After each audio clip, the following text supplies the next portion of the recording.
अस्सलाम वालेकुम स्टूडेंट्स। आज फ़िज़िक्स की हमने जो है डेफिनेशंस देखनी है। उसके लिए फ़िज़िक्स का पेज नंबर 37 जो है आपने वो देखना है। एग्जांपल नंबर 2 जो है वो सॉल्व करेंगे। कहता है sprinter complete its 100 metre race in 12 second. एक स्प्रिंटर जो है अपनी 100 मीटर की रेस को 12 सेकंड के अंदर कंप्लीट कर रहा है। Find its average speed. आपने उसकी एवरेज स्पीड जो है निकालनी है। स्पीड का फार्मूला हम ऑलरेडी पढ़ चुके हैं, लिहाजा हम सोल्यूशन देखेंगे।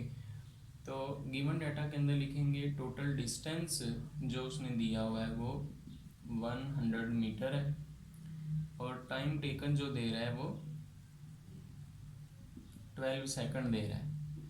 लिहाजा इसके लिए एवरेज स्पीड के लिए फार्मूला जो लगाना पड़ेगा, average speed is equal to आ जाएगी total distance over time taken के, यानी total distance over time taken. अब टोटल डिस्टेंस जो है वो 100 मीटर था, टाइम उसने 12 सेकंड लिया हुआ है। कैलकुलेटर से जब आप इसको डिवाइड करेंगे तो 8.33 मीटर पर सेकंड, क्योंकि हमने स्पीड का यूनिट पढ़ा हुआ है, तो 8.33 मीटर पर सेकंड जो है इसका एवरेज स्पीड जो है वो आ जाएगी। एवरेज स्पीड, यही इसका आंसर है। अच्छा जी, अगली डेफिनेशन अगली एग्जांपल जो है वो पेज नंबर 39 के ऊपर है। एग्जांपल नंबर 2.4, क्योंकि हमने एक्सेलरेशन और यूनिफॉर्म एक्सेलरेशन की डेफिनेशंस पढ़ ली हैं तो हम उसके रिलेटेड न्यूमेरिकल जो है वो भी सॉल्व करेंगे। 2.4 एग्जांपल में कहता है कार स्टार्ट्स फ्रॉम रेस्ट, यानी कार जो है वो पहले रुकी हुई थी और रेस्ट से जो है वो अपनी मोशन को शुरू कर रही है। अगर रेस्ट से शुरू कर रही है इसका मतलब उसकी इनिशियल वेलोसिटी जो है वो ज़ीरो दी हुई है, यानी 0 मीटर पर सेकंड भी आप जो है इसको लिख सकते हैं। Its velocity becomes 20 metre per second, यानी फाइनल वेलोसिटी जो है उसकी वो 20 मीटर पर सेकंड कुछ देर के बाद हो जाती है। फाइंड इट्स एक्सेलरेशन, हमने एक्सेलरेशन उसका ए जो है वो फाइंड करना है। अब एक्सेलरेशन का फार्मूला जैसे हमने डेफिनेशन पढ़ी थी तो पढ़ा था कि ए इज इक्वल टू होता है V F minus we I over T के।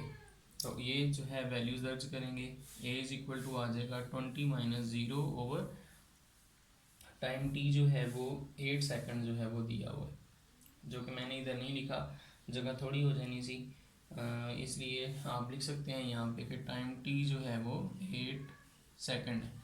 तो अब 8 सेकंड से जो है इसको डिवाइड कर दें, यानी A is equal to 20 over 8। 20 को 8 से डिवाइड कर दो तो वो 2.5 मीटर पर स्क्वायर सेकंड जो है वो इसका आंसर आ जाएगा, क्योंकि एक्सेलरेशन का यूनिट जो है वो मीटर पर स्क्वायर सेकंड होता है। तो इसके बाद हम देखते हैं अपनी अगली एग्जांपल।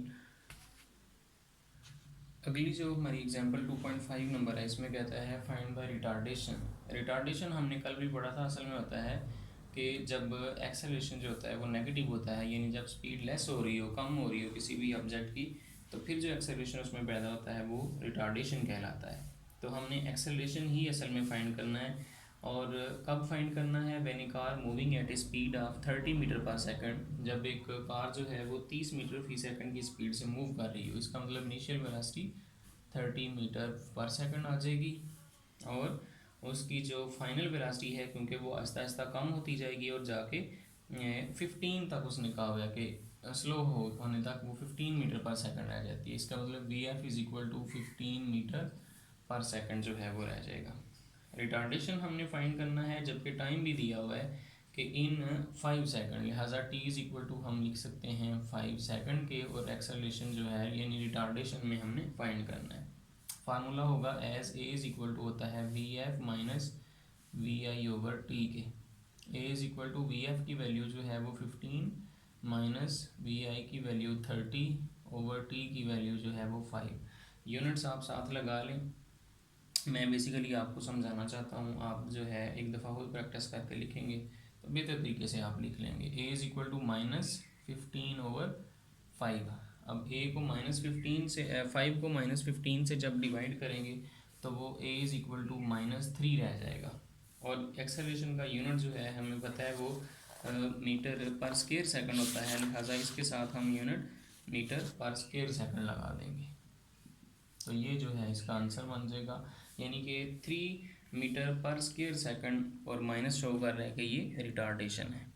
तो ये तीन जो है न्यूमेरिकल के तौर पर एग्जाम्पलें बड़ी इंपॉर्टेंट हैं, आपने तीनों अच्छी तरह सॉल्व करनी है। यही आपकी आज की डायरी है। ओके, अल्लाह हाफिज़।